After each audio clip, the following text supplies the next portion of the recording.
Assalamualaikum, jumpa lagi bersama Bu Vita dalam pembelajaran Bahasa Indonesia untuk SMP kelas 9. Bagaimana kabar kalian? Semoga dalam keadaan sehat selalu. Nah, kali ini kita akan belajar tentang teks cerpen. Apa itu teks cerpen?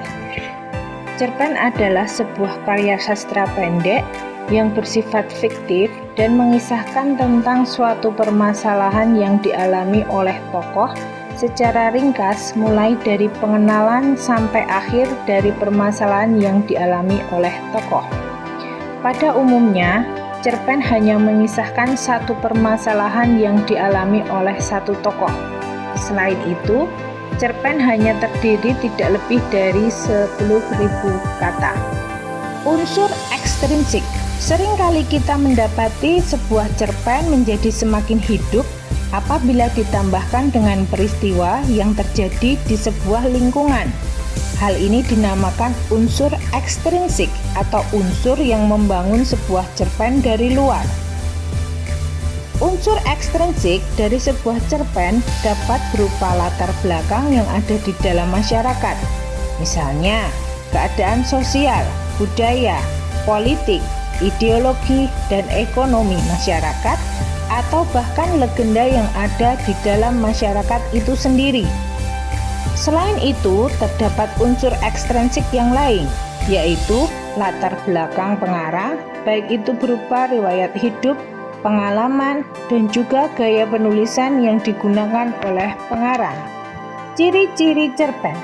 Cerpen memiliki ciri-ciri yang khas di antara karya sastra yang lain, yaitu 1. Bersifat fiktif atau karangan dari penulis.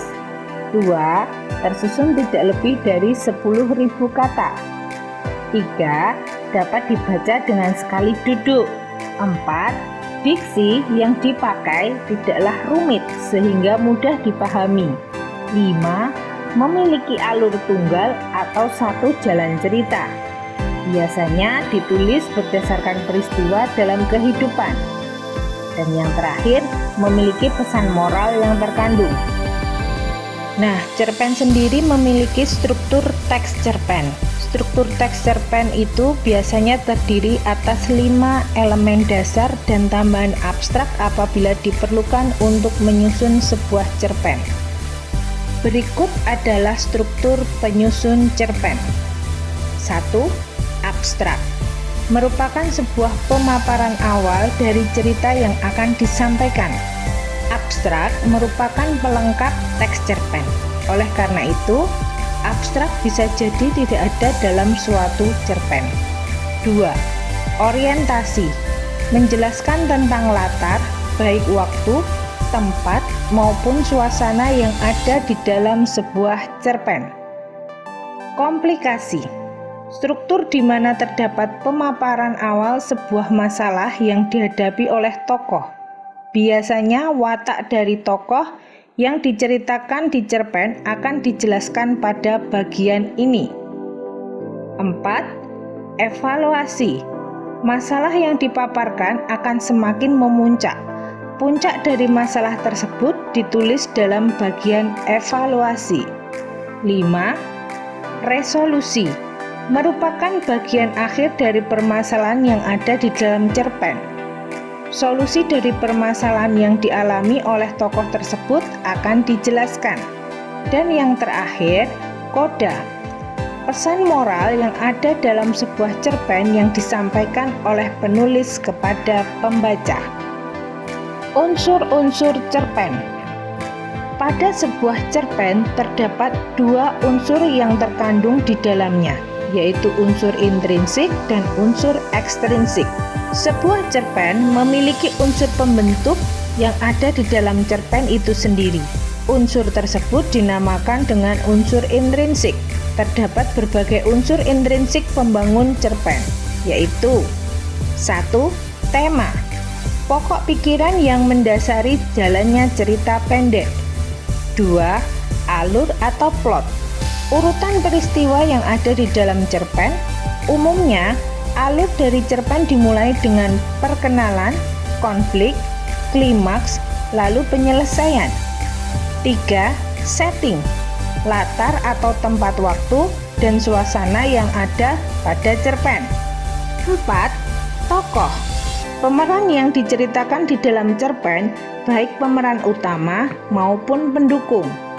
5. Watak, sifat dari pemeran yang ada di dalam cerpen. Watak dibagi menjadi 3, yaitu protagonis, antagonis, dan netral. 6. Sudut pandang, merupakan cara pandang penulis menceritakan isi atau kejadian dalam sebuah cerpen.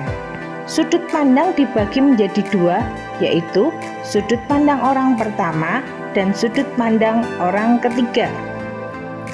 7.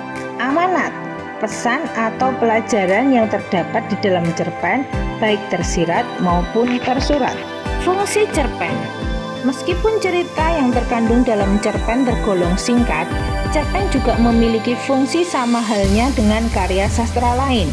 Fungsi cerpen tergolong menjadi 5 jenis, yaitu fungsi redaktif, sebagai penghibur bagi para pembaca. Fungsi estetis, memiliki nilai estetika atau keindahan sehingga memberi rasa puas dalam hal estetis bagi para pembaca. Fungsi didaktif, memberi pembelajaran atau pendidikan bagi para pembaca.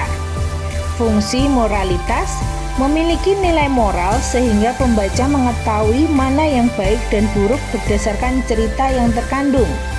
Fungsi religiusitas, memberi pembelajaran religius sehingga dapat dijadikan contoh bagi pembaca.